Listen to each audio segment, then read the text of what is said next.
So literally, this thing is shooting all the way around the room right now. Where can I get where it's not shooting me? I'm just listening. Oh, you're in it. You're stuck in it, my man, Chris. What's up, everybody? Oliver Nye here. Welcome back to the channel. I am at a special event here being held by Yeti, and we've got influencers from the team from all over the country, all over the world, really.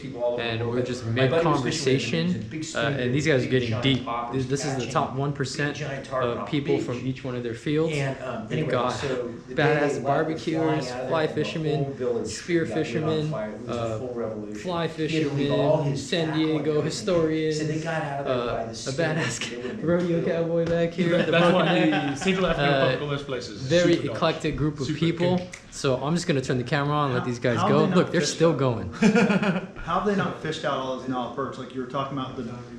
What we think of obviously as Nile perch here is not what you're talking about. What are you guys talking about on a rough kind of overview right now? Big fish. Yeah, just big ass fish. Huge Yeah. fish. Particularly just brought up the conversation about just looking at pictures about Cabera snappers and stuff, and just a couple of stories came up with Africa and some of my buddies that run operations there. But yeah, I mean, there's just conversations about big fish, but I think there's very few areas. I mean, it's all very, very, like this Faro River that we fished for the giant Nile perch is literally like a gem. The first time the guys went in there, when they caught the first real big Nile perch, they immediately knew this is it.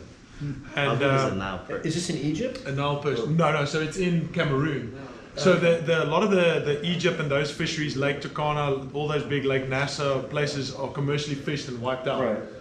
So, but these places are all, you get these little gems, and the one thing that's great about Gabon is all the conservation stuff's going on there now, and the fishing is wild. Big tarpon, big caberas, big everything.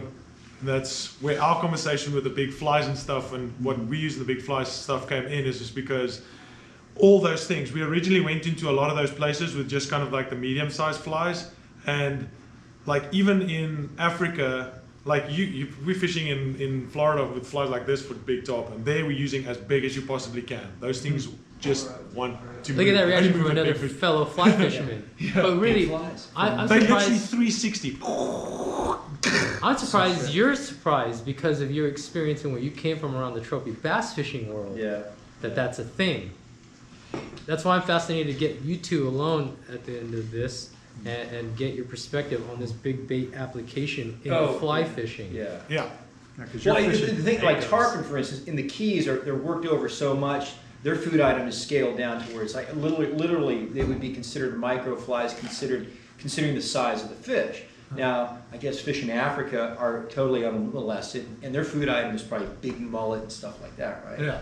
So you mean by like unmolested, as in like they've there's seen no pressure. everything and no pressure. Yeah. No pressure. The opposite of what you're thinking. Or they're just wired differently. Yeah. Right? I don't know. It's definitely the food items. Like, I mean, I can try and get you that video of a tarpon that one of my buddies caught this season in Gabon. It was like a 150-pound fish, but literally they've got the drone footage where they cast over the back of its tail and just over its back, literally start stripping the fly, and it's a pretty big white fly. And that fish, like as he gets the fly like out of his peripheral vision, makes a complete turn, starts following it, and whale it. Oh, that is so interesting. Like sick. See, and I feel like that big fly's got a lot more drag in the water, obviously, right? Yeah. So it's displacing a lot more water. So its presence. What's the water clarity? Is it muddy or is It's it pretty. I mean, it is a like a tea, like a dark. It's stained. Tannic. It's Tannic, stained, yeah. Tannic, yeah. But you can see the fish. I mean, it's clear enough where you can actually see the fish. Yeah.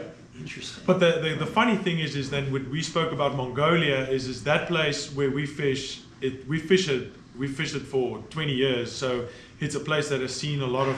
Well, I wouldn't say pressure because we manage the fishery really well, but those fish, there's not a lot of time in a specific lie. I mean, there's one big fish per X amount of kilometers, and those fish we used to fish with small flies, and about 4 years ago, these fish have seen it all once we started using, like, I mean, the size of your forearm kind of flies.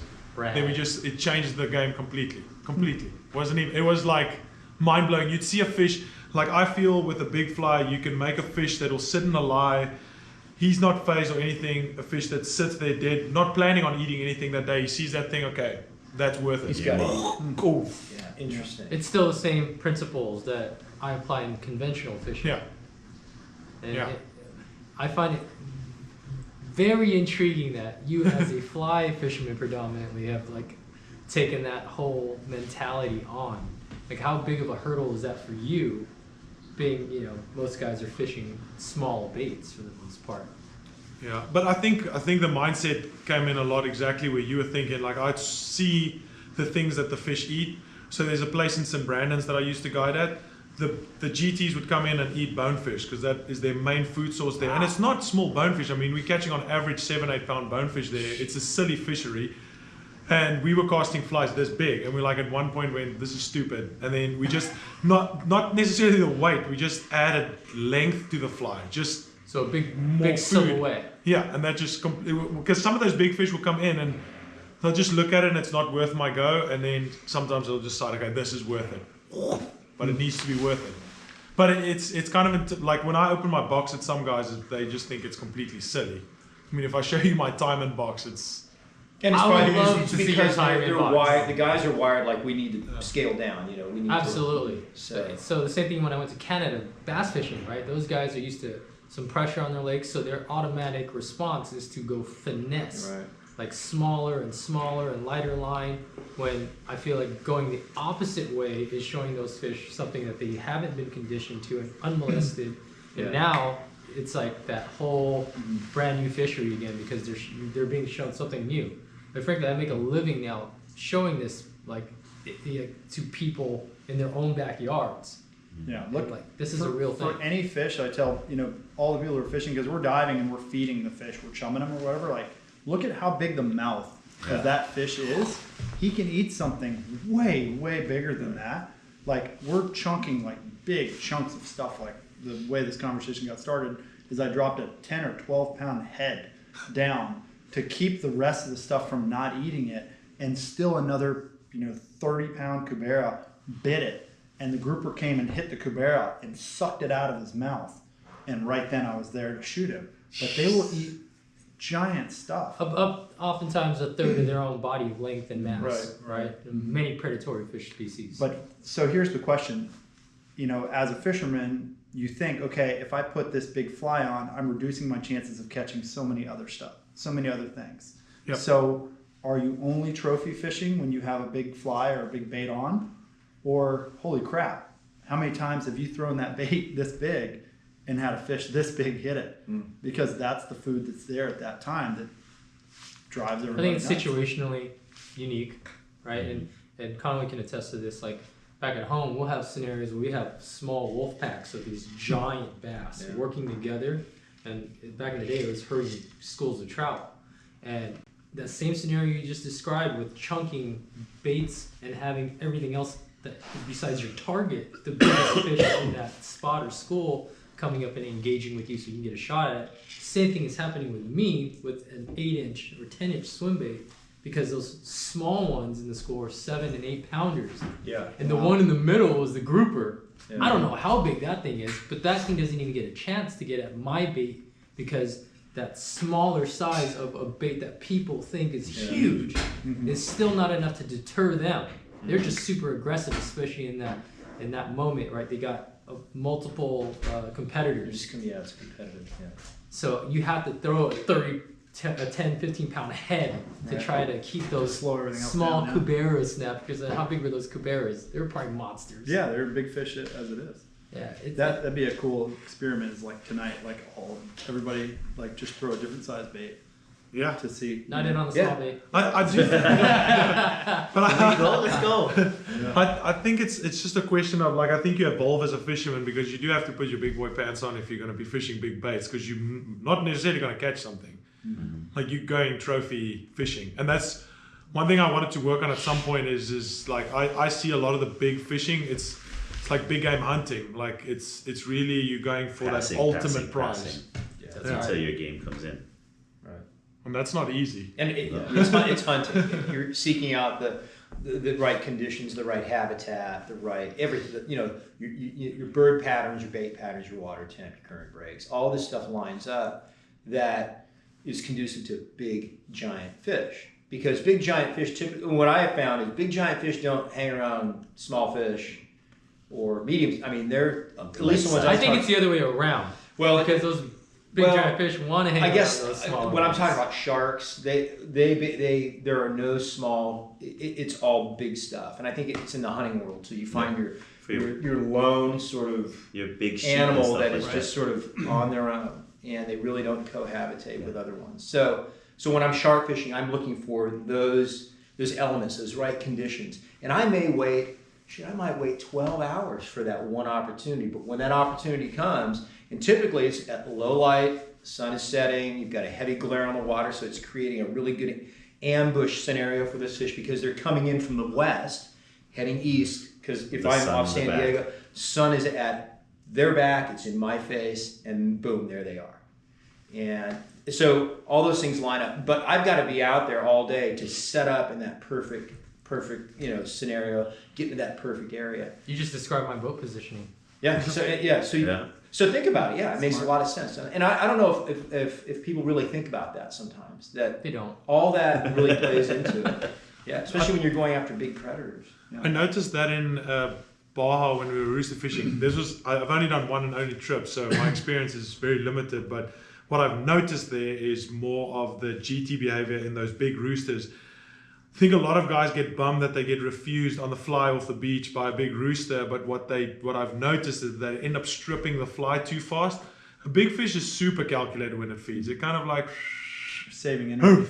Seems super slow, but a lot of those guys are just ripping it through there. They're not fishing the fish's body language. That's the key right there. You talked about it as well. You have to be able to watch these fish's body language and get them to react accordingly. And I'm doing a lot of the same thing with all my traditional fishing. And it's unique because you guys are in that element below that plane. So you have an observation point, which is really interesting. And I was watching you do that thing with the tuna, and you're studying the body language, how they're getting closer, the ones that kind of go, they're not kind of digging what that you're there, and then all of a sudden you get their light switch turned on, and you've got them just like, really relaxed. And timing and seeing them is like two of the most important things. Like I can't tell you how aggravating it is, and you guys that are guides, like once you see the fish, do not take your eyes off the fish because you're wasting that much time, even if it's a half a second, to reassess. And like that's why you practice, your cast and everything. So you have to look at your reel. You know how much line you have out. You know everything you've got. You can watch that Muscle fish memory. so you don't screw up the 1 second that you have to make it happen. And for us, it is timing. I'll have my guys by the arm, and I tell them like, when I squeeze, you go. I want you leaving the surface in the next 2 seconds. Right. And I call it I always say the light switch gets turned on. Like I'll have and I've seen it with tarpon too. They'll be coming through in a string, right? And if you fish them enough, you can observe the ones that are more apt to have that light switch get turned on a certain presentation of the fly. So you can see those fish, they have a certain body language. Now that's all through years of observation and listening to your guide and all that. But I find that with mako sharks too. They'll come in, and not every mako shark is really aggressive. They'll come in and you have to figure out how to get their light switch turned on, because the big ones are really smart. Even though they'll come close to the boat, they're not necessarily going to eat something. They're going to be very cautious and kind of circle around, and they'll sink out, and then they'll pop back up, and they'll swim by the boat. And then what you do is I get a hookless teaser and I put it right in front of them, and you have to tease them just right. And once they lock in on that teaser, you got them, because now they're in this predatory kill mode. But you have a narrow window to get that fly in front of them, because once that light switch turns off, they'll sink out, and then you have to repeat the whole process. And every time they pass by the boat, the less interested they get, the more cautious they get. Yeah, very true. People don't give fish enough credit for how smart they are. Yeah. Not enough at all. You like sweet stuff as more than I You try do. I'm them. all about it. Don't worry.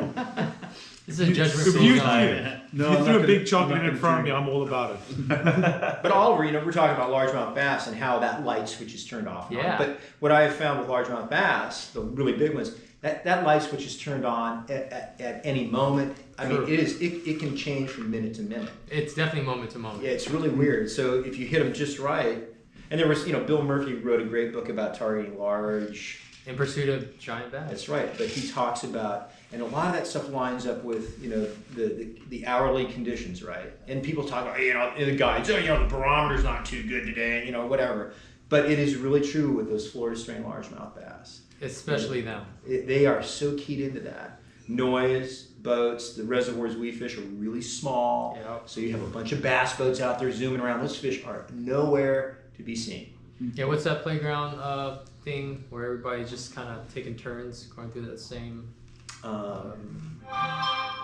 You know, it's like playing a game of what is it, like a merry-go-round? Oh, on yeah. lakes. Yeah. Because everybody knows all Same the spots. Yeah. So everybody just takes their turn. Yeah, and these fish see everything. Over and They see over every and over. chatterbait, every whatever thrown at them, swim bait. They're like, no.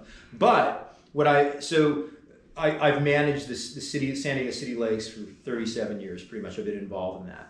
And on those off days, because the lakes aren't open 7 days a week, they're usually 2 to 3 days a week. That's wild. So these fish are so dialed into that program because let's say for instance, Lake Hodge is open Wednesday, Saturday, and Sunday, right?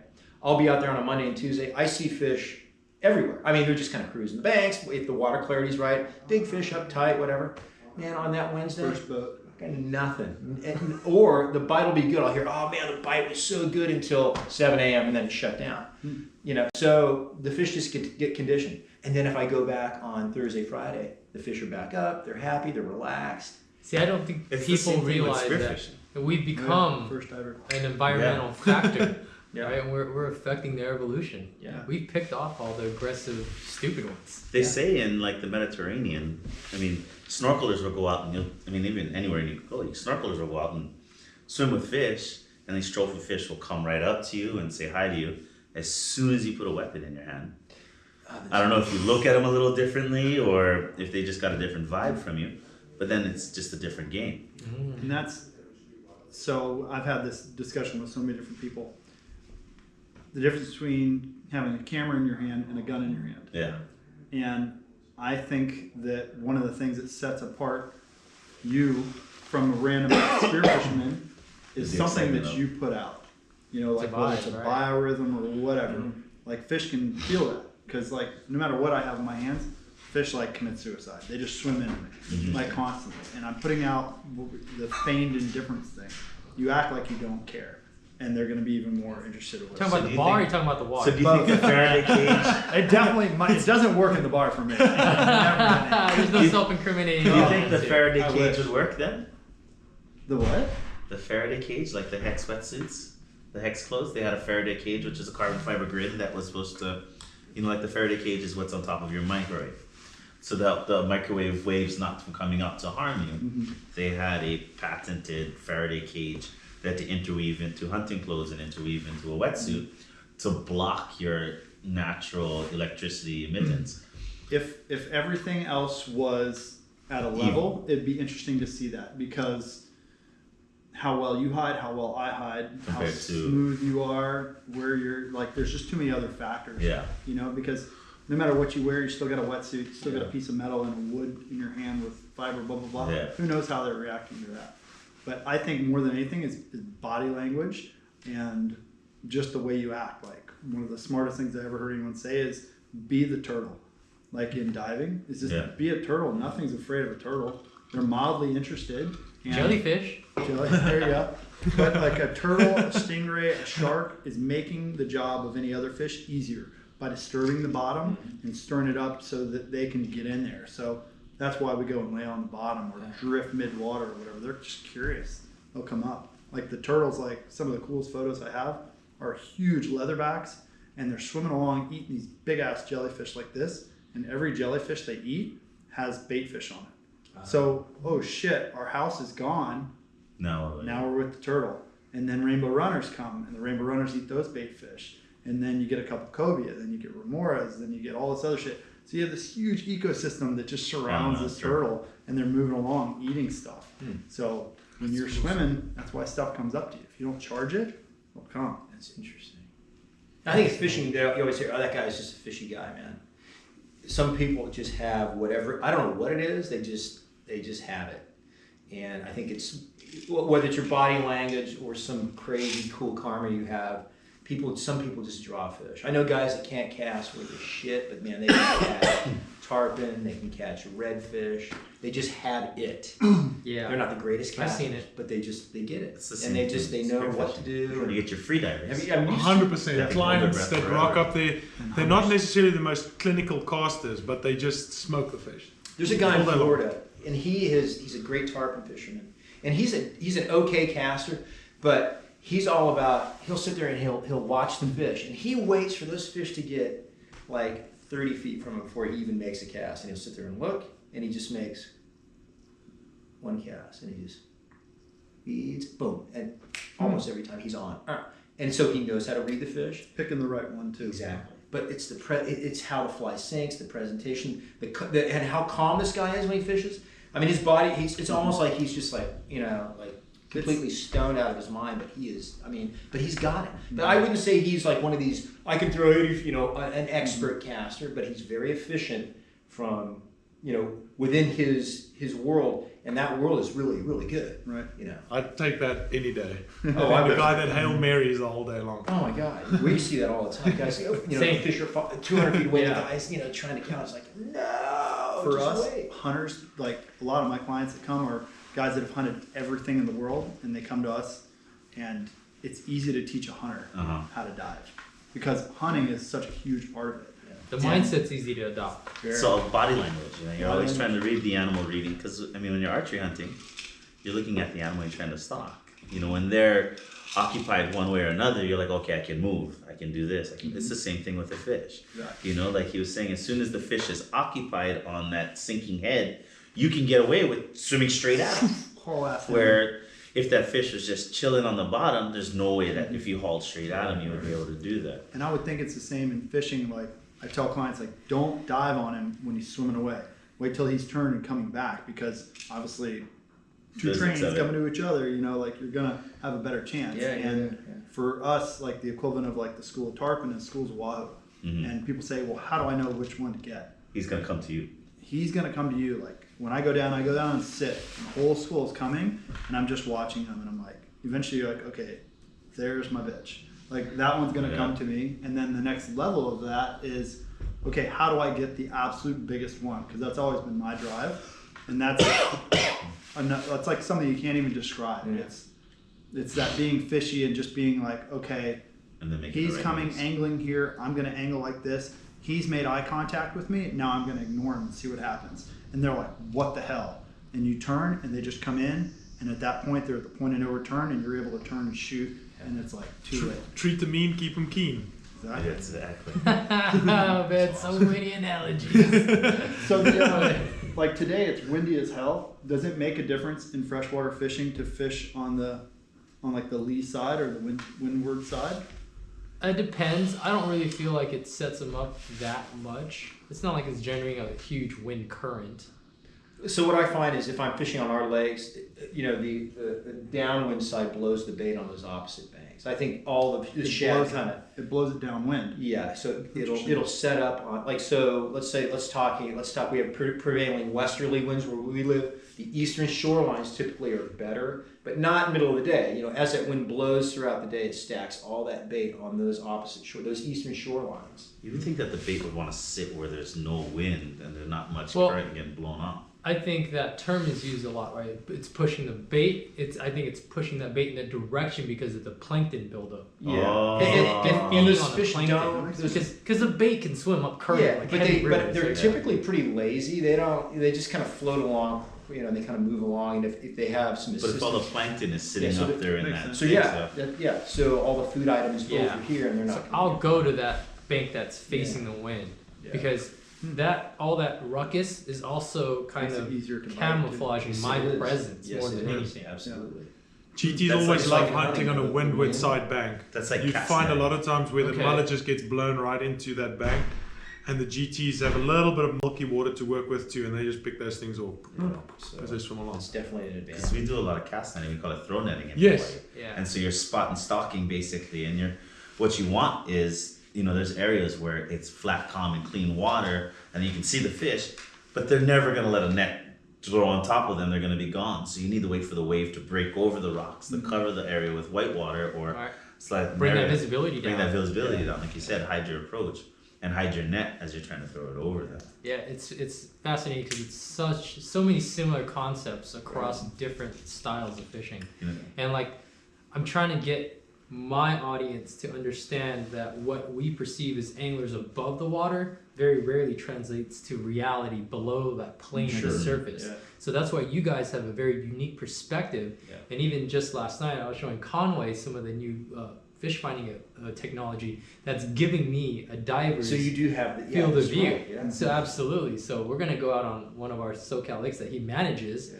and we're going to show him with the ultimate game fish of them all, the black crappie, and show that kind of engagement and reading their body language and making adjustments to that. All without having to be in a wetsuit in that environment, in any visibility, any time of day. And so with the advancements of these electronics, it's amazing. So this thing you showed me last night was crazy. Do you know what it is? It's a side go scan? ahead. It's a frontal scan, right? Yeah. It's a frontal scan that you can scan from surface to whatever depth and then out, correct? So it's showing two axes, forward and down. So I'm able to, and it's got a narrow beam. So it's not like just the side, not just the port side, not just the starboard side. It's only where I'm pointing the head of my trolling motor where the transducer's mounted. And I can see like, okay, look, chair with a person, pool table. Oh, hold on, there's a big school of fish right there.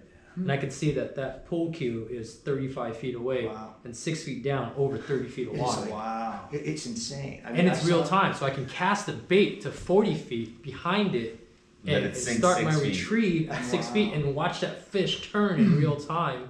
And I can see his like fins moving. I can see barbels on sturgeon. No way. I mean, it's crazy level. I can see a swivel that far out. It's wild. So I'm getting your perspective now. That's crazy. Without diving in the water. A lot That's of right. times, like fishermen will, be like, "Hey, what are you doing tomorrow? The water's supposed to be nice." I'm like, "Well, nothing." They're like, "Jump on my boat and we can go diving. You just got to take a GoPro down there and show me what's down there at the bottom." And it basically is, well, where's the bait stacked up on this current? As you're going down, you just swim with your bait. You'll be like, okay, well, the opelu or the blue runners or the bait fish are stacked up current of the ledge. They're here, and then outside of it is your game fish. And it's basically but it's not real time like your fish finding. That's the thing, right? And we're always kind of guessing previously in the past. Like the way I was coming up bass fishing, I came from real humble beginnings. I didn't have electronics. I didn't even have a boat. Right. It was all kind of making an educated guess and then building that map in my head. Sure, yeah. And mentally, and envisioning all of that stuff. And so now it's about being way more efficient. Even when you guys are on some wild destination where you're using electronics to locate locations, bait, fish position, and it's just wild because it's just continuing to elevate and really. Well, now it's trying to chart the bottom. I don't think a lot of people realize, like, for the most part, what the thought process is that goes on in your mind. They see it maybe on like a video clip or something, but there's a million things. Like when I'm casting at a permit coming towards me, directional, what he looks like, body like, all that kind of stuff. I'm reading in a split second to make that cast. Right. Whereas they think you just Hail Mary and just make a cast and hope it happens. But it's a lot of thought that goes in quick. It came to get to that point to make that even possible. But then all of your accrued knowledge needs to be used in a millisecond to make that decision, where to land the fly, how fast to strip it, all that stuff. And it's the same thing with spearfishing. It's like, there's the fish, well, there's the rock I'm going to sit next to. And so like a lot of times when I'm spearfishing, because Hawaii is clean water, I just assume the fish is there, but I'm looking for the hiding spot. And a lot of times you'll make a plume of dust or sediment off the bottom and then go hide within a gun. Because a lot of times the fish see you, they swim away. It's like the rock getting thrown in the middle of the pond. All the fish swim away as soon as the rock hits, but as soon as it starts to sink, they come right back. And so with the fish, if you're coming down, all the fish run away, but then as soon as you disappear, they come back and all of a sudden there's a disturbance on the bottom. They're like, where'd that disturbance come from? Where'd that other big shape go? And by the time you're hiding inside the rocks and you're moving slow, by the time they figure out like, oh, it's a trap, it's too late. See, I think it's interesting because all predatory animals are curious by nature, right? So there's a fine line of walking to engage your curiosity without spooking them. So if you can get them to come in just to check it out without putting off any negative cues with your boat, your trolling motor.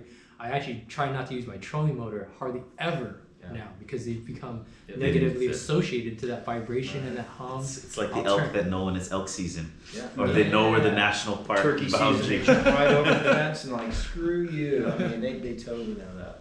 Yeah, actually, that's why when I moved to Austin, I used to go on the weekends and fish Ladybird Lake when all those paddle boarders and canoers are on the water because they became like positively associated to that. Oh. Because the fishermen wouldn't go, like, there's no way they're gonna bite with all those people. Nothing bad ever happened to them with all those people on top of their heads. True. So I'd go in there and wait for those girls to paddle by and throw behind them on this tree, which I know they're on, and bink! And people would flip out because I just, caught this big bass from under their feet. They're like, what the heck? And it's a perfect time to go Yeah.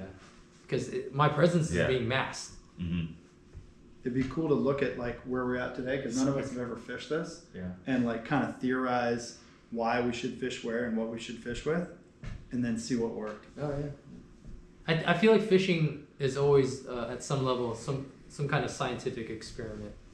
Right, we Yeah. all come up with a theory and a It's hypothesis. problem solving. It's all that. What is the design thing today? You Oh. empathize with them. Yeah, let's take that You sheet. ideate what Yeah, they're yeah, going, yeah. and then you put a prototype, and then you send it back to the ideation side of it, and then you work your way through it, and then you have a prototype, and then you go take it out to the field. That was so cool. Yeah, you That's just the walk us thing. through that, man. Jeez. Yeah. Yeah, sell me So on you, board. Sell me on this. you were gonna emphasize with the fish. So we're gonna go to a particular area of the lake. You're gonna emphasize. You're gonna define your opportunity. So you're gonna look at your lure selection, and you're gonna hopefully have a presentation. Take that concept and ideate it in front of the fish. Cast it out. Be like, okay, I'm gonna take this lure. I'm gonna present it in this way. I'm gonna retrieve it in this way. I'm gonna prototype it. I'm gonna throw it out there. And if it doesn't work, I'm gonna go back to the opportunity to define it all the way out till I can validate it with a fish in my hand. That's it. Boom. And then we have the dopest Yeti bag ever made. Drop the mic. Hold on. And we're out. Man, this is always like the coolest part about these kind of events is Yeah. getting to sit here and round table with such dope people. Like, That's and the experience level that's represented in this room alone. There's not everybody's even in here right now. Yeah. Is wild, man. That's you probably look at the collection of people that were in this room earlier today. And then you've got world champion bull riders. You've got big fish catchers with fly rods from all over the world. You've got world champion freaking barbecuers. You've got one of the best spearfishing guides out there. You've got X, Y, and Z. Cole just shot the world record grizzly bear. that's crazy. Brown bear. You have all of these, like you said, these 1%ers, which are just crazy. And then you got this little local boy from Hawaii that just sits amongst them, just be like, what's going on? And it's Justin was talking yeah. about how you lost your piece of your middle finger right now to the audience. Hey, I love my wife. That was our first fight. She's half Brazilian, half Japanese. Most of the time she's pretty calm. But if she was Korean, you wouldn't have any fingers. Oh man. what was the story you told? I didn't say any story. I told him actually you were digging your nose and you got a little deeper than you anticipated and it got stuck. And they had to actually amputate it off so that you could put your finger back out. But you're right, when braid first came out, we do a lot of bottom fishing at home, and braid changed our life. Because you fish deep water or whatever. We used to always wrap the line around the reel to break it off, when you got caught up in the bottom. We had 80-pound braid, and we were fishing bottom, fishing grouper. We're doing drifts, and it got wrapped up. So I wrapped it up, and I went. It got caught on the on the conventional reels. They've got the two round points in the front where you can clip a belt off. Yep. So it got caught on that, and I went to wrap it around that, Lug nuts. and right when on the top of the reel. Oh, yeah. I went to get it off of that, to kind of hook it, because I was holding around this. I went to hook it off of that, and it came tight in a loop, and it pulled it tight against there and just cut it right off. Oh. Like that. What's the story you're going to tell when you're around the hunters? We'll see. I made that one up. And it was just gone. It was gone. Such a fisherman. It's great. That braid is horrible stuff because it just cinched tight and cut Yeah. it off. See, he believed it. I'm kind of curious to see what fish species and style of hunting them is at the top of everybody's list. Because you guys represent such a vast range of experiences across the world with some of the coolest fish species. He is, like, and I'm so captivated by the stuff that he does. Yeah. One of the coolest things, like, we were riding in the van together, like, going to Venice. Yeah. We were talking about doggies, and he's like, oh yeah, you know, I caught a, like, 100-kilo one on fly. I was like, what? Where? Immediate. I was like, that's like never happened. It was a giant one though, wasn't it? Yeah. What kind of fish was this? Dogtooth tuna. Dogtooth tuna, yeah. It's one of my, well, the early seasons in the Seychelles. I mean, there's very few fish that, they are amazing fish. The thing is, especially on a fly rod, the way that those things rip off, there's very few fish that take line that quickly. Because of the sheer size and everything, it's the speed. The thing is, I mean, it's always going to be difficult to like nail down one specific fish, but I think the majority of what I've built my career around is giant trevally GTs. Just because, like, I mean, the seasons that I started guiding in the Seychelles, we would take out 10 guests in my first week out there. We'd land over, well, the first week was actually 373 GTs for the week. 10 clients on the fly, on the flats. Yeah, fly flats, that's it. We don't count GTs offshore, anything like that, first week. And it varies. I mean, we landed fish, I mean, definitely like quite a few 100-pounder big ones, like on fly. These places are insane. So the thing is, for me with GTs is that they are amazing and they'll come in charging from like 60 feet away to grab a fly. It's impossible to think that they can see that. They can track it in the air. But then you get a giant fish like... Where was that? Where the fish are jumping out of the water eating the birds? So that's on a little island called Goulet on an island Farquhar that I guided on for 6 years. What happened is so I'll track back and I'll try and make it as short as possible. So we were guiding the Seychelles for a long time. We were with a group of 10 American clients. We just got off the boat with our clients and the boat got taken by pirates. So that was shut down. We were lucky nothing happened. That fishery. So we shut that one down. Luckily we didn't get taken because the group of the crew got kept in Somalia for 88 days and then eventually they sank the boat and let the crew go through. But then what happened is we had to get a land-based operation, which Farquhar was the one. And then we went there the first season in. There's like pre-season prep. Got some clients in that was happy with us working on boats, and we take a couple clients out. We took clients out to that Goulet Island. And you know, like you see in that video in slow-mo, but if you see that up at speed, you can't fathom what those fish are really feeding on. Because your first thing is we thought they were eating tropical squid because the way they were hitting it, we never thought that they'd actually go up and out and smoke the birds. And then that was kind of the same season I filmed a little clip called Gangsters of the Flat, where we also have some cool... Blue Planet was filmed up there? Yeah, same place. So they saw this. We then eventually found out that it was because what happened is this island was just littered with birds injured. So if a bird fell in the water and drifted off, we just immediately see a GT come and smoke it. But the way that we saw it the first time is one of my clients made a cast with a fly, hooked the bird. We saw a GT and it hooked it and it fell forward into the water and the GT just came straight up and just smoked it, and we landed it. It's like a 50-60 pound GT, just swallowed it whole, and we felt its belly full of birds. Like you could feel like how mutated it is. And then I filmed that little thing called Gangsters of the Flats, which went pretty viral. So a lady from a company that works and films for BBC contacted me, and then everything got arranged and put together. And when I spoke to them originally about it, I said to them, look, you need to be quick on camera because this happens quickly and it's going to be a Hail Mary of sorts. But then as they said that they got the right crew, they sent in like 1,700 pounds of camera gear over the course of like 4 weeks. And they captured those money shots. It was insane. But I mean, that's insane footage. They had 2 Phantom Flexes with them there, full range, like 400, 500, 600 mil lenses. The guy was just sitting there. Some of the shots, I mean, it's unbelievable. But I mean, inspiring stuff. I had GTs at that stage when I was guiding, where we would just like float around that area of the boat, and you'd full breach GTs, like almost over the front of the boat, just trying to get to the birds. They would see the birds sort of hover together. So what I did, like my first season, they educated those geese. Eventually, like you cast a fly at them, you strip it, they like, this is not normal. So what I did is I found a black flip-flop on the ground on the island that was like just mangled, and I found some feathers and put it in and just made a tube fly out of it and strung it through in a hook. And what we did is just drifted the flip-flop out and just smoked every time because they just think like it's an the great injured white bird. sharks in the cutout of the Yeah, seal. exactly. That's awesome. Yeah. That's amazing. Crazy. It's funny because of the past few years, I've actually been prototyping a bird lure for various kingfish, and it started with largemouth bass because I'm in some of these Texas reservoirs where a lot of bridges span over the lakes. You got all these hundreds, if not thousands, of swallows. And I'm watching the adults fighting each other, hitting the surface. Yeah. The fledglings are falling out, and they're doing this, and they're just like, "Get me the hell out of here," because they know. And so do those fish. And even think about frog fishing, Conway. How many frogs do you actually see on the water?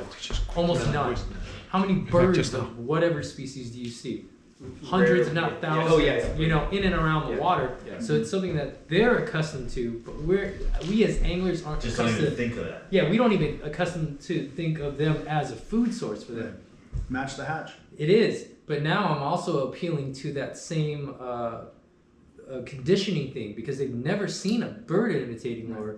And I'm throwing this thing at muskies, at Murray cod that are eating full-grown mallards and cormorants. Do you think that's a reactionary bite?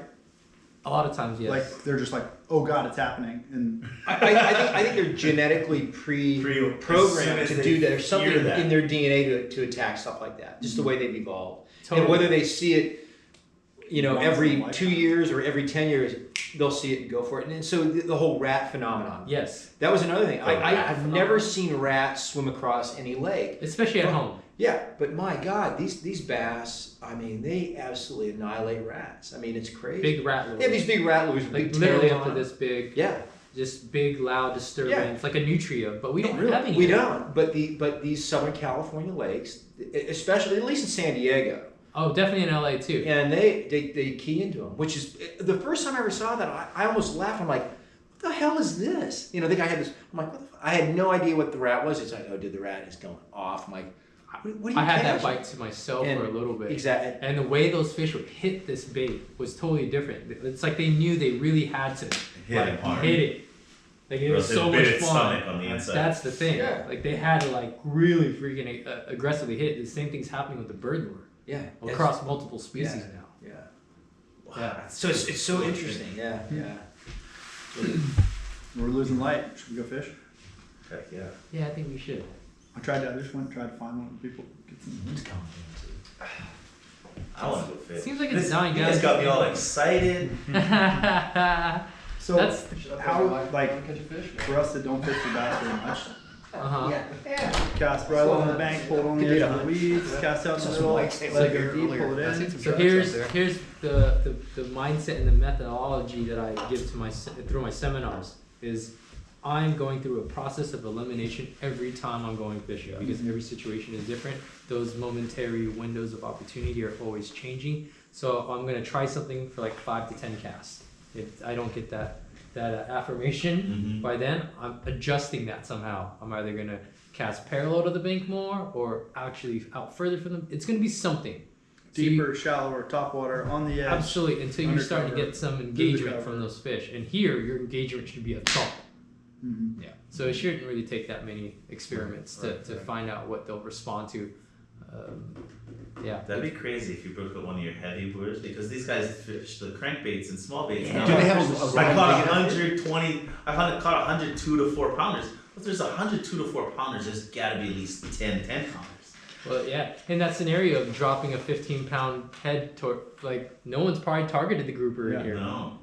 So I'm really curious to see. Because like you said, like Grouper bass. you said, you came out here and caught like 100 of them on your guys' day. Yeah. But you guys used the same size lure all day. So. Yep. Oh, here. Out here, you were fishing out here? Not out here, but I went fishing with these guys last year at one of their lakes. Yeah. We caught about 100, and just on I think it was 3/8 ounce. Little Yeah. He said they caught 100 like between like 2 and 5 pounds, and then you guys caught a couple that were a little bigger. Pretty It's much only all on because small baits. they probably caught a lot of the small bait fish, and then all of a sudden the big bait fish is like, "You guys give me a turn yet? Shit, Yeah. That's the thing. my turn."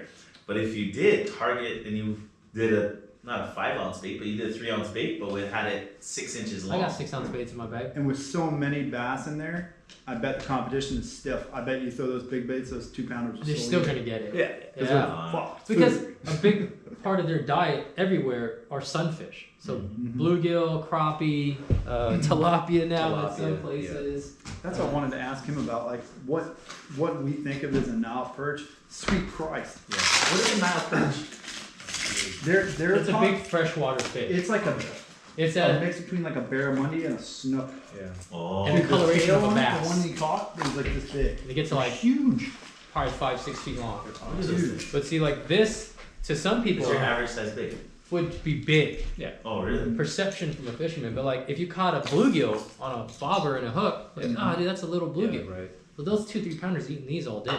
Yeah. And then you got something like this where people are like, oh, you guys are crazy. That thing would kill in the fridge. Oh Yeah. my god. Yeah, what do you think about that one, Conway? Look at that We have profile. tilapia, but looks just like a tilapia. The crazy thing is, like, my buddy caught a 118-pound giant trevally back home. Wow. With the live bait, I guess live bait and those kind of things are totally different. But a live bait of a blue line snapper that was maybe 4.5 inches long. Yeah. He was trying to catch bait, he couldn't catch bait, he finally caught a small thing, he slid it. As soon as he slid it, he hooked up. Occasionally, you know, the elephants eating peanuts thing Right. does happen. Oh. But if you want to play percentages, target only bigger fish. Like my percentages of fish over 5 pounds. Once I adopted a different style of hunting, only like a 15-pounder was my mindset. Just skyrocketed. It's not even close. So it goes to another thing, like in California, before it gets super warm, and even when it's super warm, how many flying fish do you really see? And they're catching bluefins, the biggest bluefins I don't see flying fish until Oh, damn. on flyers. So I think that's a reactionary bite. Yeah, no, I think They're just tuned into it. They're like, they're totally tuned. Yeah, you're I right. gotta go now. You're right.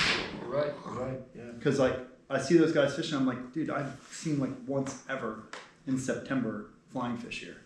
You know? You're right. That's really interesting. But those fish are hardwired to grab that opportunity.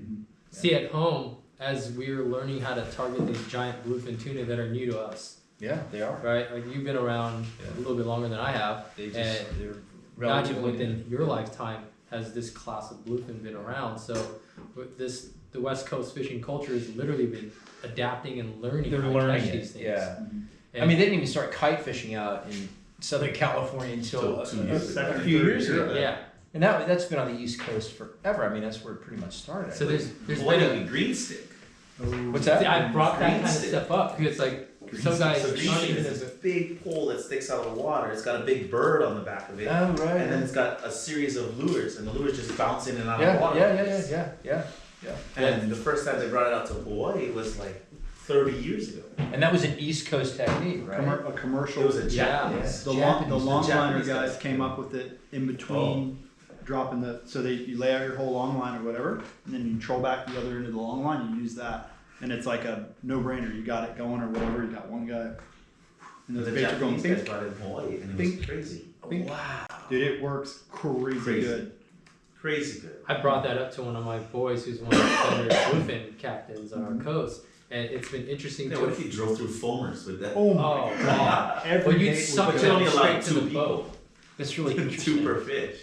Yeah. Well, if you only get 2 of the right ones, that's all you need. How many pound test are you casting this thing on? This is like as heavy as my. 30 to 40. Yeah, that's like as heavy as our. Man, I watched that one video where Hoppers you for landed tuna. like a 12-pound bass. It was literally not even a second, and that thing was on the boat. Yeah. Do you find it that literally you just fight ate- it more with the side without a knife? Do a fish that sensitive? I mean, honestly, like some of my best performing lures are the ones that are beat from Yeah. hook rash and just. You need some scars.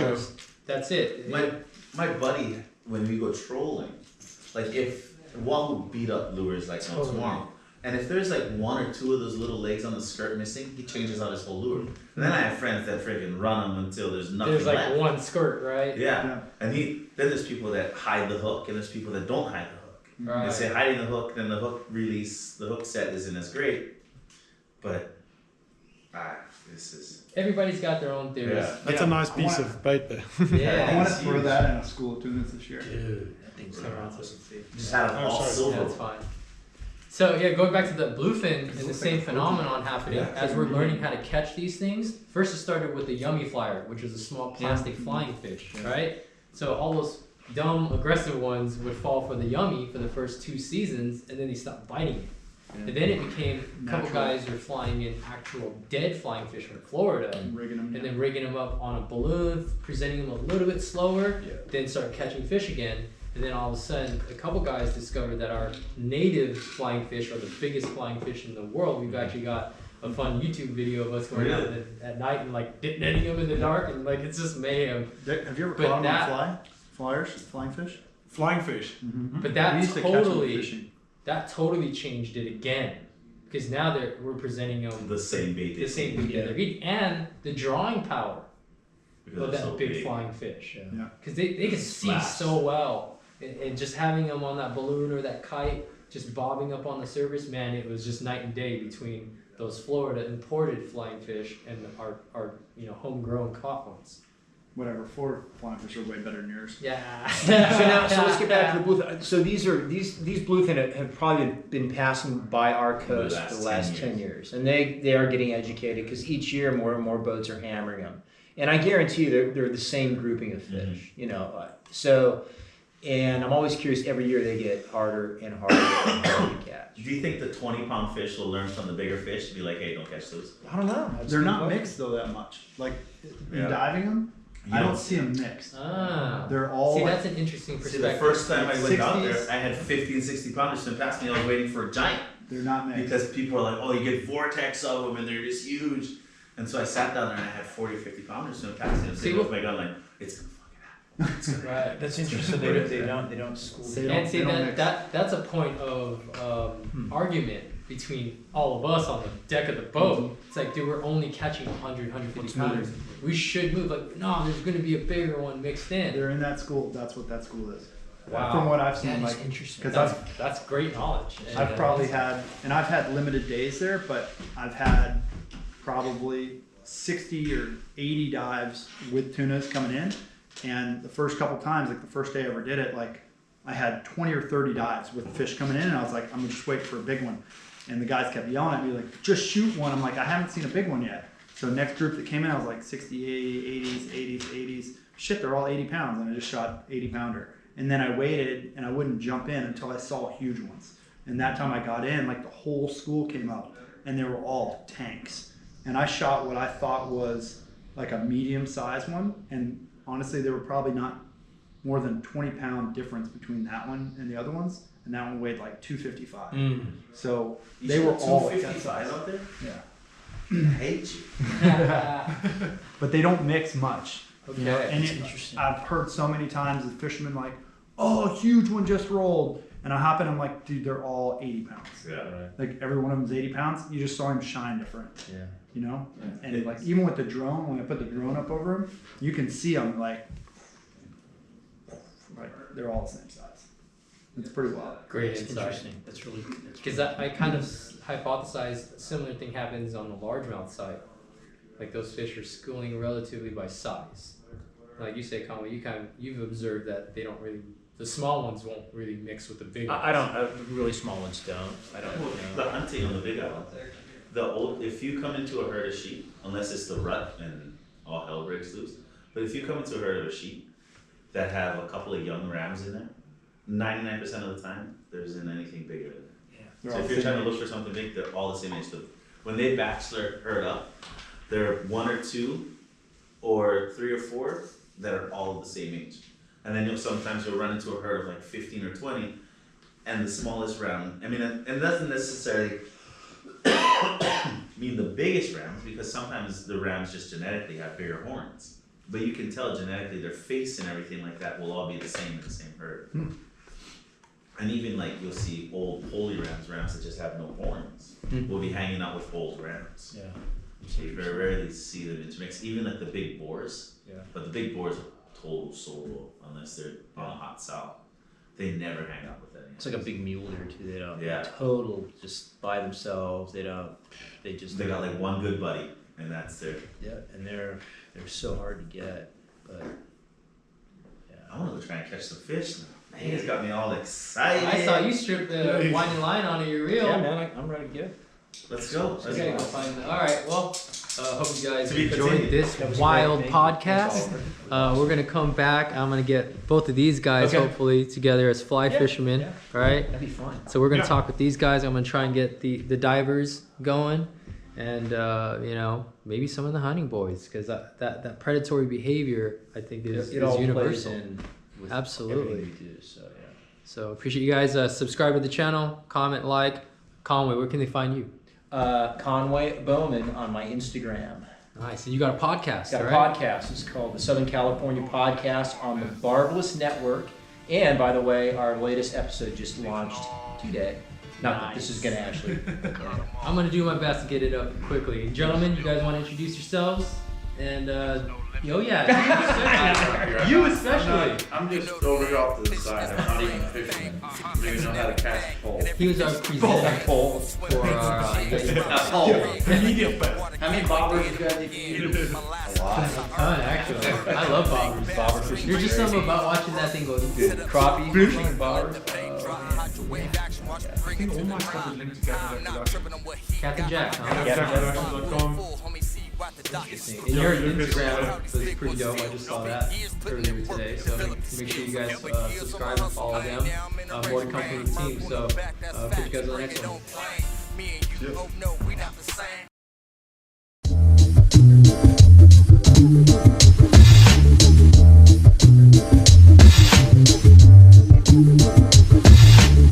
It's in my jeans, no yo denim. Some people try to rock it, but the clothes don't fit them. Pool full of sharks, tell them don't go swimming. Let them bask in the glory of the flow.